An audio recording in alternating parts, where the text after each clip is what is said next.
Course आता था, सर्वाजूम आते थे। वो ये सब किस लिए हुआ? ऐसा नहीं है कि बस हो गया, एक वजह था। और किस लिए हुआ? इसलिए हुआ कि उस समय बहुत सारे MOU साइन हो गए थे, बहुत सारे corporate mining companies infrastructure leases sign किए गए थे। बहुत सारे ये कंपनियां जो अखबार को या तो ओन करते थे या उसमें इश्तिहार देके जो मतलब चलाते हैं। All the advertising of newspapers used to come from those same companies that were now looking at the Adivasi homeland. Unconstitutionally, the government had signed them away.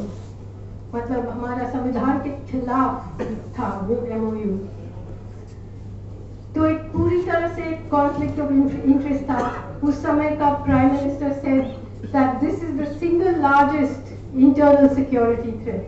The poorest people in our country are the single largest internal security threat. उस समय हम लोग TV देखते थे, तो आजकल उसके बाद हुआ मुस्लिम टेररिस्ट है, तो उस समय आदिवासी टेररिस्ट थे। और जब हम में से काफी लोग अंदर गए जंगल में, मैं भी गई थी, बहुत हफ्तों के लिए मैं अंदर रही और बहुत से लोगों को, बहुत वो जला हुआ गांव को मैंने देखा। बहुत से औरतों को जो नक्सली थे, the naxalite Maoist PLJ, the Liberation Army, there were more than 40% women, young women. तो मैंने उनसे बात किया कि तुमने क्यों बंदूक उठाया? एक मुझे अभी भी याद है, कॉमरेड कमला, उन्होंने मुझे बताया कि मैंने अपना एक रिश्तेदार को देखा, मैं छिपी हुई थी और उसको इतना बलात्कार किया कि वो नीचे घास भी नहीं रहा। There was no grass left. That is what they did. लेकिन उन्हीं को हम अभी जो लड़ेंगे उनको टेररिस्ट बोलेंगे। जैसे हिमांशु जी ने कहा कि ये लड़ाई बाहर आएगा, आ चुका है। क्या फर्क है ये किसान आंदोलन और अंदर वाले ये जो लड़ाई है, इसके इश्यूज में क्या फर्क है? दोनों सेम है ना, कि अपना जमीन, अपना जो आइडेंटिटी, अपना जो सब कुछ आप कॉर्पोरेट के हाथ में थाम रहे। लेकिन किसान आंदोलन के पास एक मिडिल क्लास है, बड़े किसान हैं, पैसे हैं, वो लड़ सकते थे। और उनमें भी बहुत से लोग और उनके अंदर बहुत से ऑर्गेनाइजेशन बहुत पहले से बस्तर का लड़ाई समझ चुके थे, बस्तर के लोगों को बुलाते थे, सुनते थे। इस कमरे में कितने बार हमने ऑपरेशन ग्रीन हंट के बारे में प्रेस कॉन्फ्रेंस किया। सब के सब जेल में है, साई बाबा जेल में है, रोना जेल में है, गौतम नवलखा जेल में है, सुधा जेल में है, गैडलिंग जेल में है। उनका क्या गुनाह था? इसी लड़ाई के बारे में वो बोल रहे थे, इसी लड़ाई के बारे में।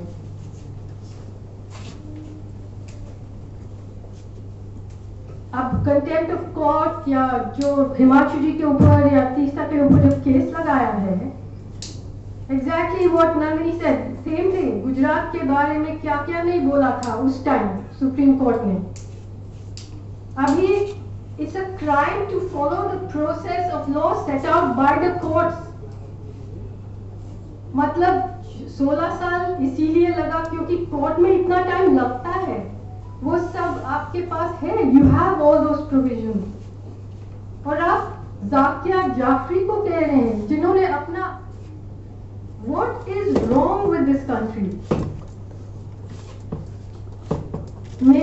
मुझे सवाल नहीं पूछना चाहिए, इससे मैं एक सवाल आपसे पूछ रही हूँ कि आप एक संस्था बताइए इन दिस डेमोक्रेसी, एक संस्था बताइए जहां पे कोई जाके इंसाफ मांग सकते हैं।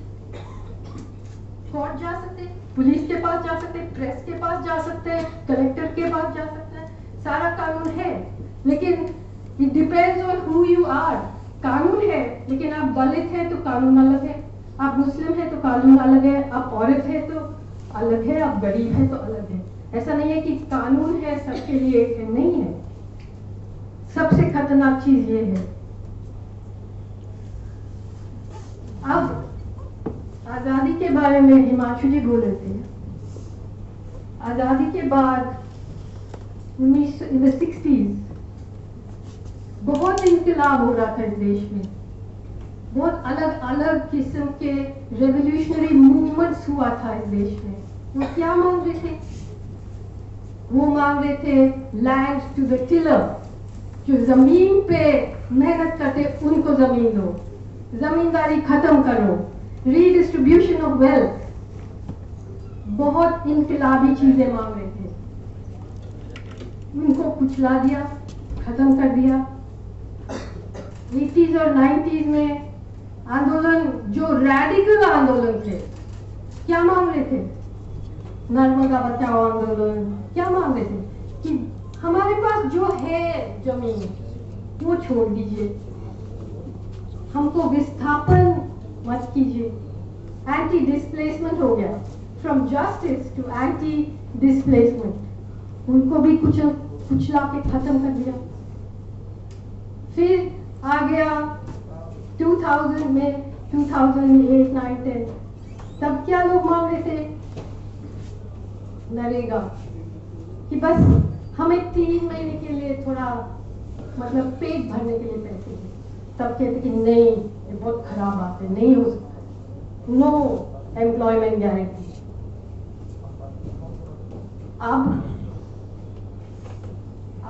अब लोग क्या मांग रहे हैं?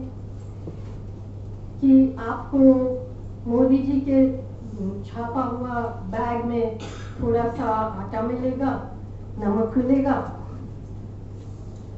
और आप उनके लिए वोट दोगे क्योंकि मोदी जी का नमक खाया आपने, है ना? और उससे भी खराब, अगर आप मुसलमान हैं तो आप अपना सिटीजनशिप के लिए लड़ेंगे। अगर आप आदिवासी है, जैसे असम में दलित है, सिटीजनशिप के लिए लड़ रहे हैं। जो मतलब जमीन पे आप खड़ा है, आप उस पे भी डिपेंड नहीं कर सकते। मतलब एक बहुत बड़ा जहाज को हम रिवर्स में उड़ा रहे हैं।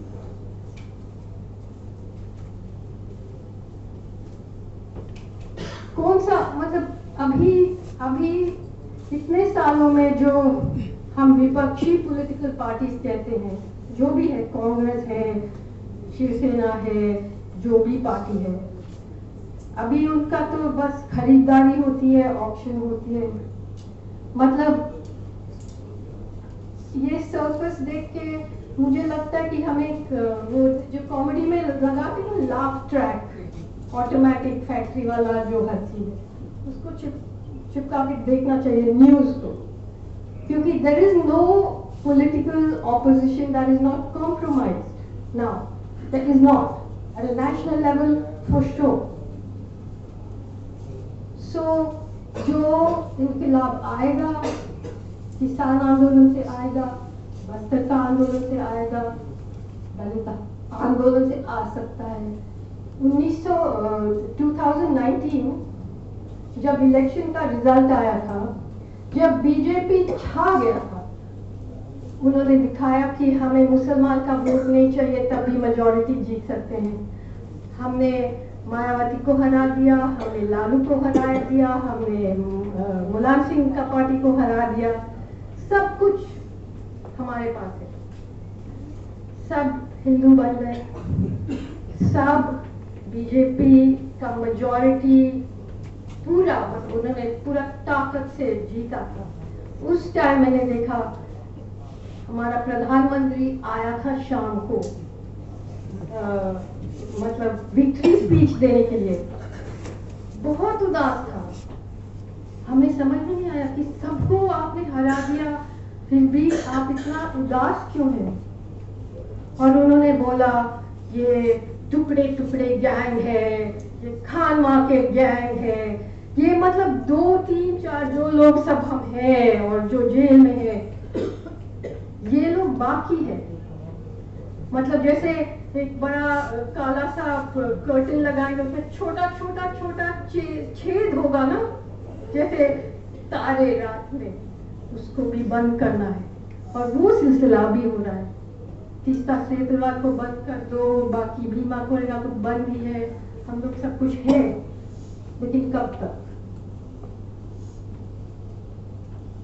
अभी हमें सीरियसली सोचना चाहिए कि ये फॉल्स वाला क्यूट सा उम्मीद छोड़ दिया जाए, क्योंकि अगले 2 साल में एक सीरियस इकोनॉमिक प्रॉब्लम आने वाला है।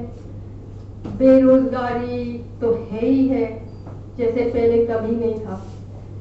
सबको आप एक दूसरे से लड़ा रहे हैं, और जब तक मुसलमान मुसलमान के लिए लड़ेगा, दलित दलित के लिए लड़ेगा, आदिवासी आदिवासी के लिए लड़ेगा, तब तक ये लोग बहुत खुश होंगे। जब तक हमें ये पूरा system, until we understand the system that is underpinning this, क्योंकि ये पूंजीवाद का जहर हमारा खून में उतर गया, और अगर आप जातिवाद नहीं समझेंगे और पूंजीवाद और जातिवाद का रिश्ता नहीं समझेंगे, तब तक कुछ नहीं होगा, कुछ नहीं होगा।